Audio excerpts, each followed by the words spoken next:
This is an awareness test. How many passes does the team in white make? Go!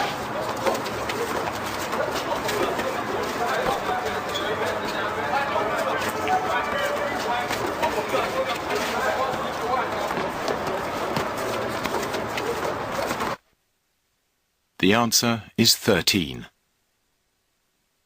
But did you see the moonwalking bear? Go!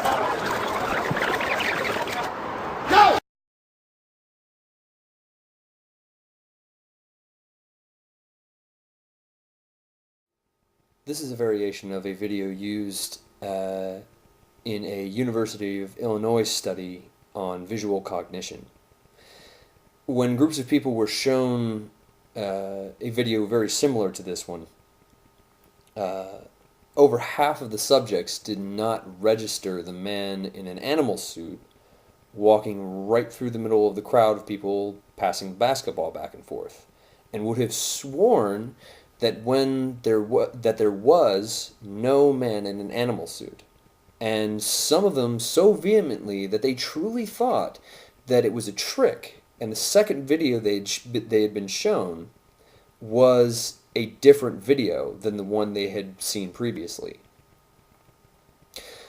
I wanted to address this phenomena and relate it to conversations I've been having recently regarding God and religion, and specifically about evil done in any one particular God's name. There are usually two retorts that are thrown out when someone points out the evil done in a God's name.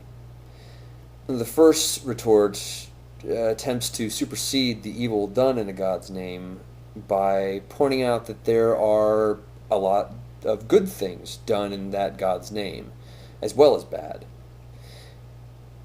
And you can't, or rather shouldn't, judge a religion or even the nature of any God by focusing on the evil done in his name. The second retort comes in three general forms.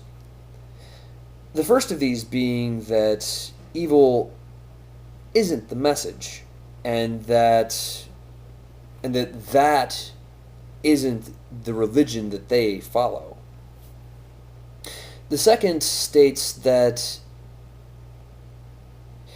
it's not the point of religion to legitimize something, good or evil, and the people who do use it to legitimize evil have just gotten the message wrong.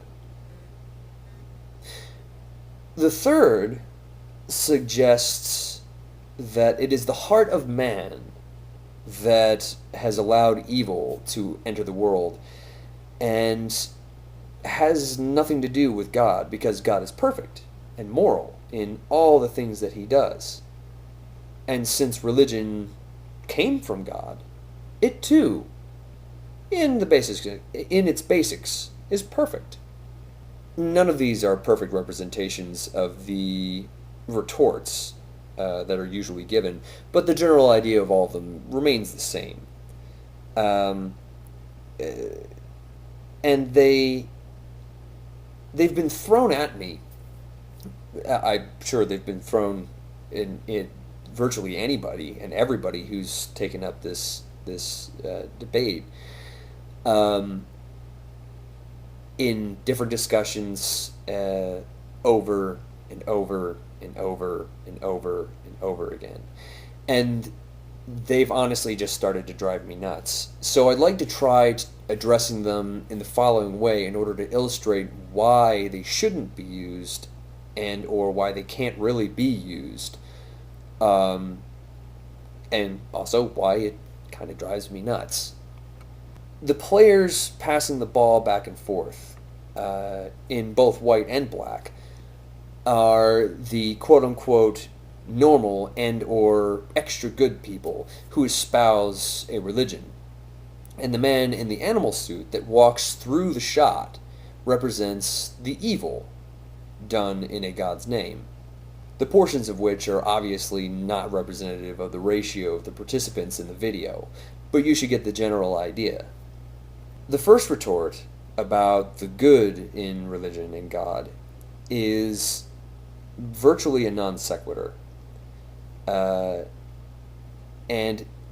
it's akin to a vain attempt to say that the real purpose of the experiment was to see how many people could keep count and keep track of the number of times that both of the balls were passed back and forth, and not about the fact that so many people miss the moonwalking bear.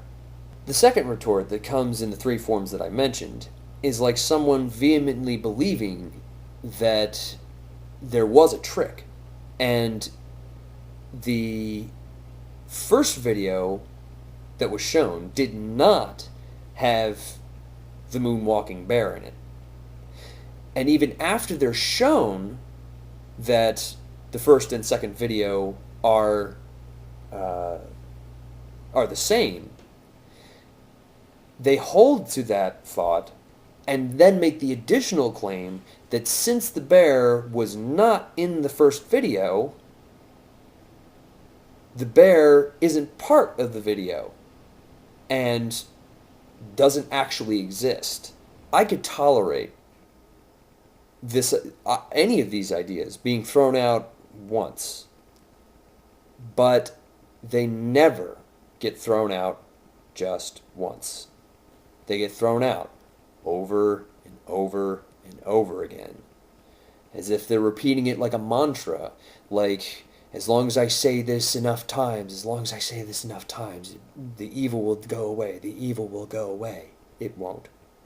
Coming back to the retorts, the first retort fails in even addressing the fact that there is evil done in a God's name. Simply pointing out that there is good done in a God's name doesn't negate the fact that there's bad done in a God's name.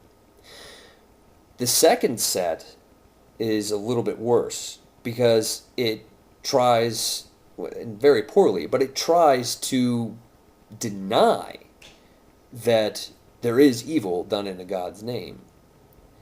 And I think the really poignant thing with all of this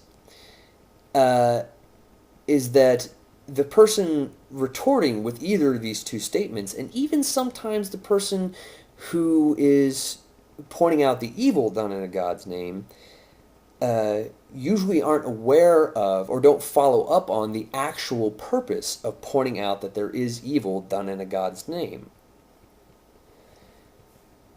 No one who points out that there's evil done in a God's name is denying that, or really even can deny, that there is good done in that same God's name. But all things are not equal. The good does not cancel out the evil, and the evil does not cancel out the good, and neither one is greater than the other. Pointing out the evil done in a God's name is an attempt to show in a roundabout way that the morality, or what we perceive as morality, does not come from a god or a gods. It also doesn't come from the belief in a god or gods, and or from the rules of any religion or any combination of religions. If it did come from God, and if it did come from religion, then virtually anything done, I'll go this far. Anything done in the name of a god, or any god, or any religion, would be moral, and therefore just and good. Since that is not the case, and since it is the case that there is evil and immoral things done in the name of a god, or done based on a religion, the arguments for the existence of God and the legitimacy or the legitimizing power of a religion from a moral or even social standpoint, are null and void. So I'd like to ask a favor. Please stop wasting everyone's time with the aforementioned retorts. They're either meaningless or they're special pleading, and they don't move anything forward. The knowledge, it fills me. It is neat.